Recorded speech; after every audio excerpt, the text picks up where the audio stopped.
Et si une simple visite religieuse n'était en réalité qu'une manœuvre diplomatique soigneusement orchestrée en coulisses? Ce qui vient de se passer entre le Vatican, la France et l'Italie dépasse largement le cadre spirituel et pourrait révéler un rééquilibrage silencieux des influences en Méditerranée. Pendant que le public regarde une visite officielle, les capitales européennes, elles, lisent autre chose, beaucoup plus stratégique, beaucoup plus sensible. Et au centre de tout ça, l'Algérie devient, sans l'avoir annoncé, un point de tension inattendu. Mais avant d'aller plus loin, je veux ton avis. Selon toi, est-ce que les grandes puissances utilisent parfois des événements religieux ou symboliques pour influencer la politique internationale? Réponds simplement, oui ou non, en commentaire. Et si tu veux des analyses comme celle-ci sur les dessous de la géopolitique mondiale, laisse un like et abonne-toi à Regard Politique DZ. Imagine une scène loin des caméras officielles.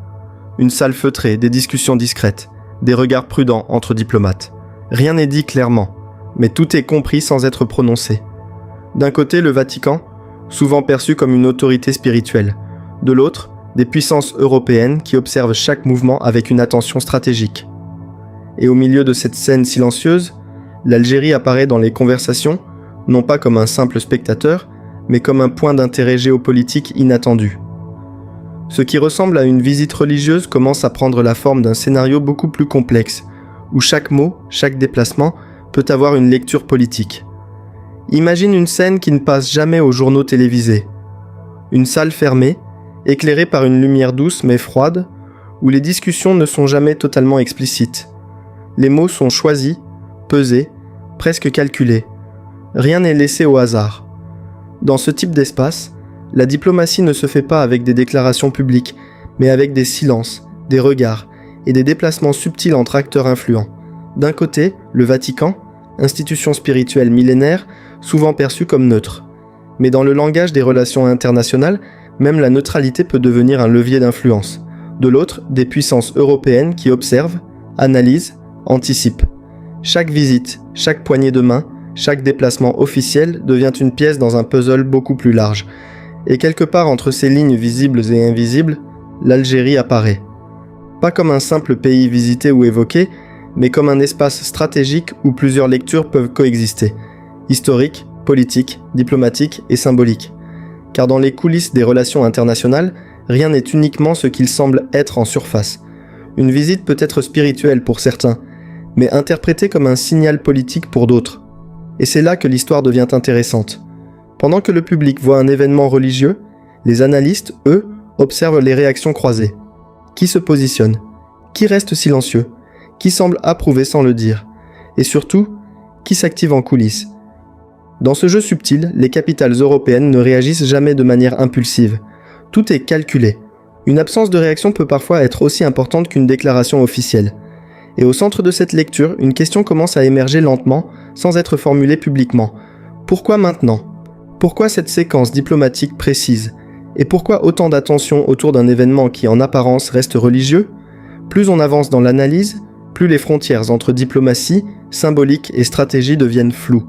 Ce qui semblait être une simple visite commence alors à ressembler à un moment d'équilibre fragile où chaque acteur tente de comprendre la position des autres sans dévoiler la sienne.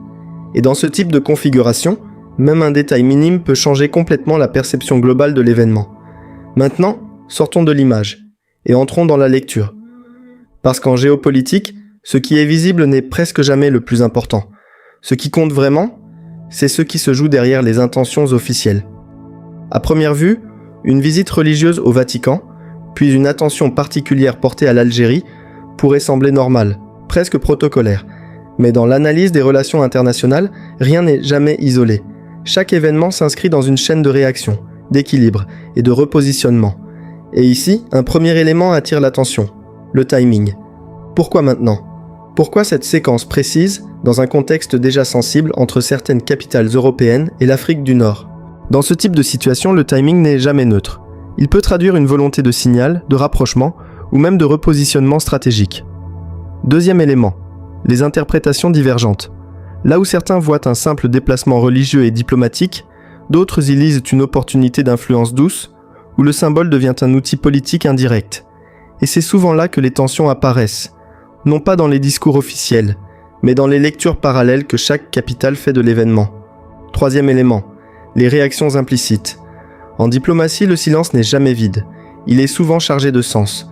Une absence de réaction, une prudence inhabituelle, ou au contraire une prise de parole ciblée, tout cela devient une donnée d'analyse. Et dans ce cas précis, ce sont justement ces nuances qui alimentent les interprétations les plus fortes. Certains observateurs vont plus loin et évoquent même la possibilité que les institutions religieuses soient, volontairement ou non, intégrées dans des dynamiques de soft power, où leur simple présence suffit à influencer les perceptions internationales, mais attention, ici rien n'est affirmé de manière définitive. On est dans l'analyse des possibles, pas dans les conclusions. Car en géopolitique, la vérité la plus importante n'est pas toujours celle qui est dite, mais celle qui est perçue, et plus on avance dans cette lecture, plus une chose devient claire. Chaque acteur semble attendre la réaction de l'autre avant de dévoiler sa propre position, ce qui transforme cet événement en quelque chose de beaucoup plus complexe qu'une simple visite.